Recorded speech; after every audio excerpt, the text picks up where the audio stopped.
Bike அல்லது car வச்சிருக்கீங்களா? உங்களுக்கு ஒரு அதிர்ச்சியான அறிவிப்பை அரசு தற்பொழுது வெளியிட்டுள்ளது. இதை பற்றி முழுமையாக தெரிந்து கொள்ள நம்ம சேனலை சப்ஸ்கிரைப் செய்துவிட்டு இந்த வீடியோவை முழுமையா பாருங்க. இந்தியாவில் நாளுக்கு நாள் காற்று மாசுபாடு பிரச்சனை அதிகமாகிக் கொண்டே செல்கிறது. இதற்கு பெட்ரோல் மற்றும் டீசல் மூலமாக இயங்கும் வாகனங்கள் மிக முக்கிய காரணமாக இருக்கிறது. எனவே மத்திய மோட்டார் வாகன விதிகள் 1989 படி வாகனங்களுக்கு மாசு கட்டுப்பாட்டு சான்றிதழ் பெறுவது கட்டாயம் என அறிவித்துள்ளது. பெட்ரோல் மற்றும் டீசல் மூலமாக இயங்கும் வாகனங்கள் கார்பன் மோனாக்சைடு போன்ற மிகவும் ஆபத்தான வாயுக்களை உமிழ்கின்றன. எனவே வாகனங்களின் மாசு உமிழ்வை கண்காணிப்பது மிக மிக முக்கியமான ஒரு விஷயமாக உள்ளது. இதன் காரணமாகவே மாசு கட்டுப்பாட்டு சான்றிதழ் பெறுவது தற்பொழுது கட்டாயமாக்கப்பட்டுள்ளது. ஆனால் நிறைய வாகனங்கள் மாசு கட்டுப்பாட்டு சான்றிதழ் இல்லாமலேயே சாலைகளில் இயக்கப்பட்டு வருகின்றன. அத்தகைய வாகனங்களால் சுற்றுச்சூழல் மிக கடுமையாக பாதிக்கப்பட்டு வருகிறது. இந்த பிரச்சனையை சரி செய்ய தற்பொழுது அதிரடியான முடிவு ஒன்றை அரசு எடுத்துள்ளது. இந்த புதிய திட்டத்தின்படி மாசு கட்டுப்பாட்டு சான்றிதழ் இல்லாத வாகனங்களுக்கு இனிமேல் எரிபொருள் விற்பனை செய்யப்படாது என அரசு அறிவித்துள்ளது. இப்போதைக்கு இந்த திட்டம் மகாராஷ்டிரா மாநில அரசுதான் இந்த முடிவை எடுத்துள்ளது.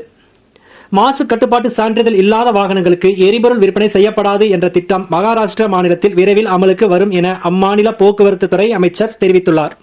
இதுகுறித்து அவர் கூறுகையில், சுற்றுச்சூழல் மாசடைந்து வரும் பிரச்சனையை நாம் தீவிரமாக எடுத்துக்கொள்ள வேண்டும். மாசுபாடு இல்லாத எதிர்காலம் நமக்கு கிடைக்க வேண்டும் என்றால் தற்போதைய தலைமுறை மீது ஒரு சில கட்டுப்பாடுகளை விதிப்பது அவசியம் என்றார். இதுகுறித்து மிட்டே தளம் செய்தியும் வெளியிட்டுள்ளது. இந்த திட்டத்தின்படி மாசு கட்டுப்பாடு சான்றிதழ் இல்லாத வாகனங்களுக்கு பெட்ரோல் பங்குகளில் எரிபொருள் விற்பனை செய்யப்படாது. இதற்கான பெட்ரோல் பங்குகளில் கேமரா பொருத்தப்படும். அவை வாகனங்களின் பதிவு எண்ணை ஸ்கேன் செய்து அந்த வாகனத்தின் மாசு கட்டுப்பாட்டு சான்றிதழின் நிலைமையை சரிபார்க்கும். ஒருவேளை இதில் பிரச்சனை கண்டறியப்பட்டால் அந்த வாகனத்திற்கு பெட்ரோல் அல்லது டீசல் விற்பனை செய்யப்படாது. இந்த திட்டத்தின் மூலம் மகாராஷ்டிரா மாநிலத்தில் இனிவரும் காலங்களில் காற்று மாசுபாடு பிரச்சனை குறையும் என அம்மாநில அரசு எதிர்பார்க்கிறது. எனவே இது வரவேற்கப்பட வேண்டிய ஒரு நடவடிக்கை தான் ஆகும். இதே திட்டம் கூடிய விரைவில் தமிழகத்திலும் அறிமுகப்படுத்தப்படலாம் என்ற தகவல் தற்பொழுது வெளியாகியுள்ளது. மாசு கட்டுப்பாட்டு சான்றிதழ் வாங்குவது மிகப்பெரிய விஷயமெல்லாம் கிடையாது. இதற்காக வெறும் 5 முதல் 10 நிமிடங்கள் வரை மட்டுமே செலவு ஆகும். அங்கீகாரம் பெற்ற எமிஷன் டெஸ்டிங் சென்டர்களுக்கு சென்றால் வாகனத்தை பரிசோதனை செய்து 5 முதல் 10 நிமிடங்களில் மாசு கட்டுப்பாட்டு சான்றிதழை கையில் கொடுத்து விடுவார்கள். எமிஷன் டெஸ்டிங் சென்டர்களில் உங்கள் வாகனத்தின் எக்ஸாஸ்ட் பைப்பின் உள்ளே ஒரு டிவைஸை விடுவார்கள்.